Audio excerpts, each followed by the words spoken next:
Привет, друзья! Когда даже внутри партии ХДС Фридриху Мерцу ставят свои же коллеги оценку тройку, это уже сигнал. Быть может, перед нами будущий самый провальный канцлер Германии. В отличие от социал-демократической партии, членов ХДС не спрашивают о коалиционном договоре, по крайней мере, не в обязательном порядке. Однако берлинское отделение ХДС пошло своим путем и организовало собственный опрос среди партийцев, на какую оценку они оценивают своего лидера Фридриха Мерца. Уже сегодня появились первые результаты. Итак, в рамках данного опроса участникам предложили поставить оценку по школьной системе. Средний балл будущего канцлера Мерца оказался тройка. Именно такой результат показал опрос членов берлинского отделения ХДС.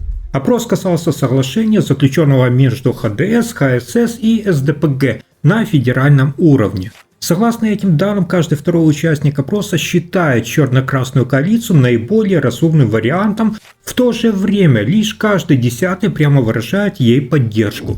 По словам генерального секретаря ХДС Аттиля Кляйн, в опросе приняли участие 1403 из 12,5 тысяч членов партии в Берлине. Это стало рекордом для подобных форматов на уровне земельной организации. В течение недели партийцы могли онлайн ответить на 12 вопросов, которые касаются правительственной программы Мерца. Ни федеральное отделение партии, которое возглавляет потенциально новый канцлер Фридрих Мерц, ни другие земельные структуры ХДС не организовали подобных опросов по поводу коалиционного договора. Берлинская ХДС начала опрос сразу после официального представления документа. Члены партии, имеющие e-mail, получили письма с приглашением к участию, но ни на какие обязательные решения эти результаты, разумеется, не влияют. В ряде средств массовой информации стали появляться предположения, будто этот опрос стал уколом от главы берлинской ХДС и правящего бургомистра Кая Вегнера в сторону Фридриха Мерца. Однако внутри партии это категорически опровергли. Подчеркивается, что речь идет о проверенном за 10 лет инструменте для вовлечения членов партии в обсуждения, которые используются регулярно 3-4 раза в год. Интересно то, что Вегнер действительно не раз публично высказывался иначе, чем Фридрих Мерц по ключевым вопросам. Например, он активно и открыто требовал ослабления долгового тормоза. Это финансовое ограничение на новые кредиты, прописанного в Конституции. Мерц даже в ходе предвыборной кампании, я напомню, выступал категорически против этого шага. Но сразу после выбора он неожиданно, как говорится, переобулся в воздухе и изменил свою позицию, совершив резкий поворот. Что же касается самого коалиционного соглашения, то Вегнер на прошлой неделе выразил ему поддержку. Он подчеркнул, что документ делает упор на экономическую разумность и последовательность в вопросах безопасности, что является правильным направлением. Фридрих Мерц поставил перед собой амбициозную цель до наступления лета добиться перелома настроений в Германии. Однако сопредседатель фракции «Зеленых» в Бундестаге Брита Хассельман выражает серьезные сомнения в том, что Мерцу действительно удастся реализовать задуманное. Брита Хассельман прямо заявила, что не верит в обещанную Фридрихом Мерцем смену общественного настроения уже к лету. Цитата: «Сейчас все выглядит, как будто за этим заявлением не стоит никакого внятного плана, и ожидать каких-либо быстрых и эффективных шагов от Мерца, способных изменить ситуацию, не приходится», подчеркнула она. Политик также указала на первые разногласия, которые уже стали очевидны в новом союзе между ХДС и СДПГ. Цитата: «Еще до того, как был представлен коалиционный договор, уже возникли споры. Договорились ли мы о повышении минимальной заработной платы до 15 евро, или все же речь идет о снижении налогов?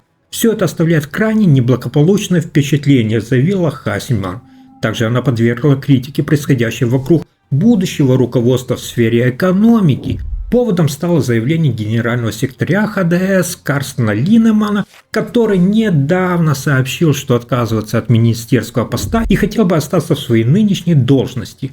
Ранее Линнеман рассматривался Фридрихом Мерцем как возможный кандидат на пост министра экономики. Хассельман выразила недоумение по этому поводу. Цитата: «На протяжении 3 лет нам говорили, экономика – это ключевая тема, за которую нужно срочно браться. Нужны разгрузка, нужны инвестиции. Мы даже внесли изменения в основной закон, чтобы создать правовые условия для инвестиций в Германии. И вот теперь Министерство экономики, судя по всему, в рядах ХДС предлагает словно залеженный товар, которым никто не хочет заниматься». Когда журналисты спросили ее, будет ли фракция «Зеленых» единогласно голосовать против кандидатуры Фридриха Мерца на пост канцлера на выборах 6 мая, Хассельман ответила, цитата, «Выборы канцлера – это тайное голосование, но совершенно очевидно, что Мерц не убеждает ни в своей политической программе, ни как личность». Особое беспокойство у Хассельман вызывает позиция ХДС по отношению к крайне правой партии «Альтернатива для Германии». Она подчеркнула, цитата, «АДГ хочет разрушить ХДС как консервативную силу политического центра. Мы уже наблюдаем подобный сценарий в таких странах, как США или Австрия». По ее словам, она не понимает, как политики внутри ХДС, таких как Йенс Шпан и другие, не видят этой угрозы и не предпринимают действий, чтобы этому противостоять. Хассельман подчеркнула, что необходимо вести содержательную дискуссию с избирателями, которые голосуют за альтернативу для Германии из чувства разочарования и протестного настроения. Этих людей нужно убеждать с помощью конкретных концепций и программ. Однако она ясно дала понять, цитата, «никакой нормализации отношений в парламенте с АфД быть не должно». Дни действующего федерального правительства Германии сочтены, как и дни Олафа Шольца на посту канцлера. Вскоре он официально покинет эту должность и по данной немецкой традиции будет торжественно выпровожден с поста военным церемониалом. Это высшее и самое торжественное военное мероприятие в Германии. Особенность этой церемонии в том состоит, что уходит не просто политик, а государственный лидер, и именно канцлер сам выбирает музыку, которая прозвучит в его честь. На фоне приближающегося завершения его полномочий уже начинает формироваться график передачи власти от временного правительства к новому.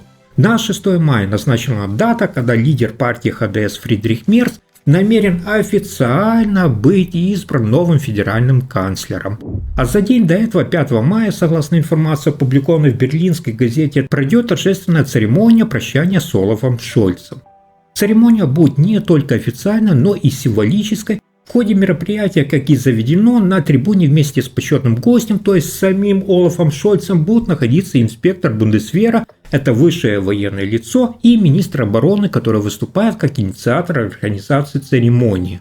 Особую атмосферу создает музыкальное сопровождение. Как и предыдущие канцлеры, Шольц имеет право выбрать 3 музыкальные композиции, которые будут исполнены в его честь. Это подчеркивает индивидуальность уходящего главы правительства. Это не просто концерт или парад, это церемониал, который подчиняется строгому порядку, укорененному в многовековых традициях немецкой военной культуры.